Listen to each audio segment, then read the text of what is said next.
Hey everybody, we are going to do day 31 of the Christian Standard Bible, Every Day with Jesus. We'll be starting out in Exodus chapter 5. Later, Moses and Aaron went in and said to Pharaoh, "This is what the Lord, the God of Israel, says. Let my people go, so that they may hold a festival for me in the wilderness." But Pharaoh responded, "Who is the Lord that I should obey him by letting Israel go? I don't know the Lord, and besides, I will not let Israel go." They answered, "The God of the Hebrews has met with us. Please let us go on a 3-day trip into the wilderness so that we may sacrifice to the Lord our God, or else he may strike us with plague or sword." The king of Egypt said to them, "Moses and Aaron, why are you causing the people to neglect their work? Get to your labor." Pharaoh also said, "Look, the people of the land are so numerous, and you would stop them from their labor?" That day, Pharaoh commanded the overseers of the people as well as their foremen, "Don't continue to supply the people with straw for making bricks as before. They must go and gather straw for themselves, but require the same quota of bricks from them as they were making before. Do not reduce it, for they are slackers. That is why they are crying out, 'Let us go and sacrifice to our God.' Impose heavier work on the men. Then they will be occupied with it and not pay attention to deceptive words." So the overseers and the foremen of the people went out and said to them, "This is what Pharaoh says. I am not giving you straw. Go get straw yourselves wherever you can find it, but there will be no reduction at all in your workload." So the people scattered throughout the land of Egypt to gather stubble for straw. The overseers insisted, "Finish your assigned work each day, just as you did when straw was provided." Then the Israelite foremen, whom Pharaoh's slave drivers had set over the people, were beaten and asked, "Why haven't you finished making your prescribed number of bricks yesterday or today as you did before?" So the Israelite foreman went in and cried for help to Pharaoh. "Why are you treating your servants this way? No straw has been given to your servants, yet they say to us, 'Make bricks.' Look, your servants are being beaten, but it is your own people who are at fault." But he said, "You are slackers. That is why you are saying, 'Let us go sacrifice to our Lord.' Now get to work. No straw will be given to you, but you must produce the same quantity of bricks." The Israelite foremen saw that they were in trouble when they were told, "You cannot reduce your daily quota of bricks." When they left Pharaoh, they confronted Moses and Aaron, who stood waiting to meet them. "May the Lord take note of you and judge," they said to them, "because you have made us reek to Pharaoh and his officials, putting a sword in their hand to kill us." So Moses went back to the Lord and asked, "Lord, why have you caused trouble for this people, and why did you ever send me? Ever since I went in to Pharaoh to speak in your name, he has caused trouble for this people, and you haven't rescued your people at all." But the Lord replied to Moses, "Now you will see what I will do to Pharaoh. Because of a strong hand, he will let them go, and because of a strong hand, he will drive them from his land." Then God spoke to Moses, telling him, "I am the Lord. I appeared to Abraham, Isaac, and Jacob as God Almighty, but I was not known to them by my name, the Lord. I also established my covenant with them to give them the land of Canaan.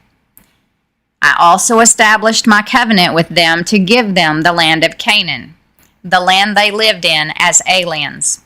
Furthermore, I have heard the groaning of the Israelites, whom the Egyptians are forcing to work as slaves, and I have remembered my covenant. Therefore tell the Israelites, I am the Lord, and I will bring you out from the forced labor of the Egyptians and rescue you from slavery to them. I will redeem you with an outstretched arm and great acts of judgment. I will take you as my people, and I will be your God. You will know that I am the Lord your God, who brought you out from the forced labor of the Egyptians. I will bring you to the land that I swore to give to Abraham, Isaac, and Jacob, and I will give it to you as a possession. I am the Lord." Moses told this to the Israelites, but they did not listen to him because of their broken spirit and hard labor. Then the Lord spoke to Moses, "Go and tell Pharaoh, king of Egypt, to let the Israelites go from this land." But Moses said in the Lord's presence, If the Israelites will not listen to me, then how will Pharaoh listen to me, since I am such a poor speaker?" Then the Lord spoke to Moses and Aaron and gave them commands concerning both the Israelites and Pharaoh, king of Egypt, to bring the Israelites out of the land of Egypt. These are the heads of their fathers' families. The sons of Reuben, the firstborn of Israel: Hanok and Palu, Hezron and Carmi. These are the clans of Reuben. The sons of Simeon: Jemuel, Jamin, Ohad, Jachin, Zohar, and Shaul, the son of a Canaanite woman. These are the clans of Simeon. These are the names of the sons of Levi, according to their family records: Gershon, Kohath, and Merari. Levi lived 137 years. The sons of Gershon, Libni, and Shimei by their clans. The sons of Kohath, Amram, Izhar, Hebron, and Uziel. Kohath lived 133 years. The sons of Merari, Mali, and Mushi. These are the clans of the Levites according to their families. Amram married his father's sister Jochebed, and she bore him Aaron and Moses. Amram lived 137 years. The sons of Izhar: Korah, Nepheg, and Zikri. The sons of Uziel: Mishael, Elzaphan, and Sithri. Aaron married Elisheba, daughter of Amminadab and sister of Nashon. She bore him Nadab and Abihu, Eleazar, and Ithamar. The sons of Korah: Asir, Elkanah, and Abiasaph. These are the clans of the Korahites. Aaron's son Eleazar married one of the daughters of Putiel, and she bore him Phinehas. These are the sons of the Levite families by their clans. It was this Aaron and Moses whom the Lord told, "Bring the Israelites out of the land of Egypt according to their military divisions." Moses and Aaron were the ones who spoke to Pharaoh, king of Egypt, in order to bring the Israelites out of Egypt. On the day the Lord spoke to Moses in the land of Egypt, he said to him, "I am the Lord. Tell Pharaoh, king of Egypt, everything I am telling you." But Moses replied in the Lord's presence, "Since I am such a poor speaker, how will Pharaoh listen to me?" You know, I was just sitting here thinking it would be interesting to go back to when Jacob was blessing his sons right before he died, when he was laying his hands on each son, giving them the blessing of the Lord, and how he had a different blessing and a different prophecy over each son's life, and how it would be interesting to go back and look at, okay, Moses and Aaron, and it said that they went back to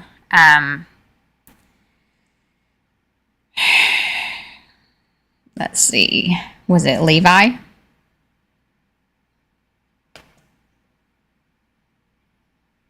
I think it's Levi, right? Because everything from Levi was on down.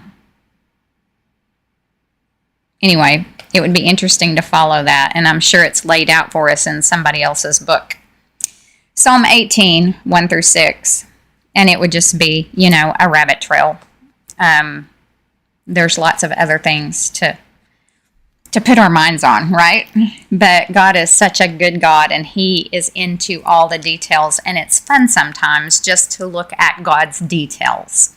He's detailed in dates. He's detailed in family lines. He's detailed in, oh my gosh, everything, even down to scientific things that we just don't even think about. I mean, He was detailed in all of these things, and it is amazing. God is so amazing.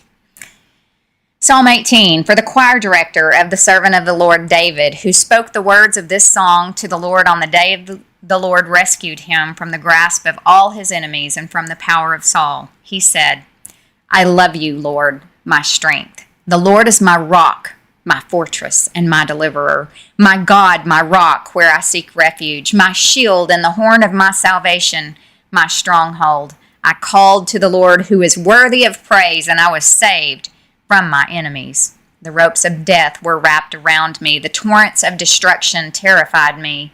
The ropes of Sheol entangled me. The snares of death confronted me. I called to the Lord in my distress, and I cried to my God for help. From his temple he heard my voice, and my cry to him reached his ears. Proverbs 3:29 through 32. Don't plan any harm against your neighbor, for he trusts you and lives near you. Don't accuse anyone without cause when he has done you no harm. Don't envy a violent man or choose any of his ways, for the devious are detestable to the Lord, but he is a friend to the upright. Matthew 20, verse 20. Then the mother of Zebedee's sons approached him with her sons. She knelt down to ask him for something. What do you want? He asked her. Promise, she said to him, that these 2 sons of mine may sit, one on your right and the other on your left, in your kingdom. Jesus answered, You don't know what you're asking. Are you able to drink the cup that I am about to drink? We are able, they said to him. He told them, You will indeed drink my cup, but to sit at my right and my left is not mine to give. Instead, it is for those for whom it has been prepared by my Father. When the 10 disciples heard this, they became indignant with the 2 brothers. Jesus called them over and said, You know that the rulers of the Gentiles lord it over them, and those in high positions act as tyrants over them. It must not be like that among you. On the contrary, whoever wants to become great among you must be your servant, and whoever wants to be first among you must be your slave. Just as the Son of Man did not come to be served, but to serve, and to give his life as a ransom for many. As they were leaving Jericho, a large crowd followed him. There were 2 blind men sitting by the road. When they heard that Jesus was passing by, they cried out, Lord, have mercy on us, Son of David. The crowd demanded that they keep quiet, but they cried out all the more, Lord, have mercy on us, Son of David. Jesus stopped, called to them, and said, What do you want me to do for you? Lord, they said to him, Open our eyes. Moved with compassion, Jesus touched their eyes. Immediately they could see, and they followed him. When they approached Jerusalem and came to Bethphage at the Mount of Olives, Jesus then sent 2 disciples, telling them, Go into the village ahead of you. At once you will find a donkey tied there with her colt. Untie them and bring them to me. If anyone says anything to you, say that the Lord needs them, and he will send them at once. This took place so that what was spoken through the prophet might be fulfilled.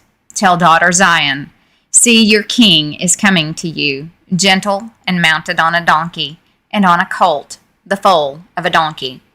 The disciples went and did just as Jesus directed them. They brought the donkey and the colt, then they laid their clothes on them, and he sat on them. A very large crowd spread their clothes on the road. Others were cutting branches from the trees and spreading them on the road. Then the crowds who went ahead of him and those who followed shouted, Hosanna to the Son of David! Blessed is he who comes in the name of the Lord. Hosanna in the highest heaven. When he entered Jerusalem, the whole city was in an uproar, saying, Who is this? The crowds were saying, This is the prophet Jesus from Nazareth in Galilee.